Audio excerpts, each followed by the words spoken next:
દિવસની ઉજવણી થઈ રહી છે ત્યારે રાજકોટની ઉપલેટા તાલુકા શાળાના મેદાનમાં ભારે ઉત્સાહ સાથે યોગ દિવસ ઉજવાયો।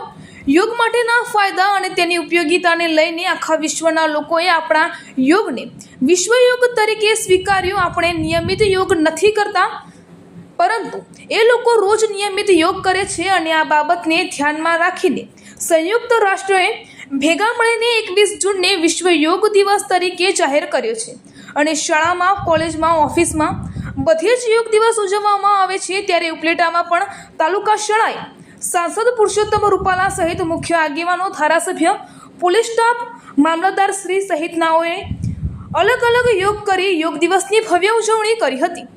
રિપોર્ટર ભાવેશ ગોહિલ।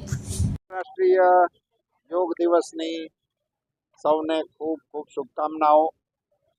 ભારતની અતિ પ્રાચીન વિદ્યાને વિશ્વની માનવ જાત માટે ઉપલબ્ધ કરાવવા માટેનો પુરુષાર્થ આપણા પ્રધાનમંત્રીશ્રીનો લેખે લાગ્યો છે।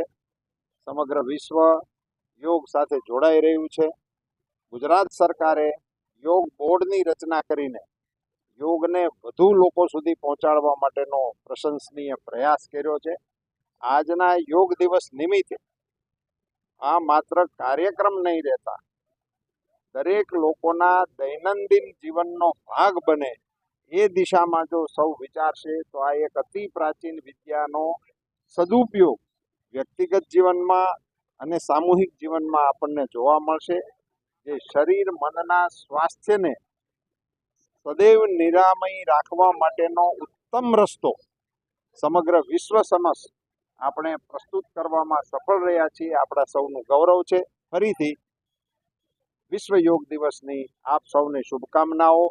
જિલ્લાના વહીવટી તંત્રએ જિલ્લા કક્ષાનો કાર્યક્રમ તાલુકા કક્ષાએ લઈ જવાનો પ્રયાસ કર્યો છે, એ માટે પણ હું જિલ્લાની ટીમને અભિનંદન આપું છું। ધન્યવાદ। ઉપલેટાના નગરજનોએ, શાળાના વિદ્યાર્થી ભાઈ બહેનો અને શિક્ષકોએ, ગણમાન્ય લોકોએ ઉત્સાહપૂર્વક આ કાર્યક્રમમાં ભાગ લીધો છે, એની પણ સાદર નોંધ લઈ એમને અભિનંદન આપવાનું મન થાય છે। નટપુર ન્યૂઝ સખત અને સતત આપની સેવામાં। અમારા ફેસબુક પેજ, ઇન્સ્ટાગ્રામ, યુટ્યુબ ચેનલને સબસ્ક્રાઇબ કરો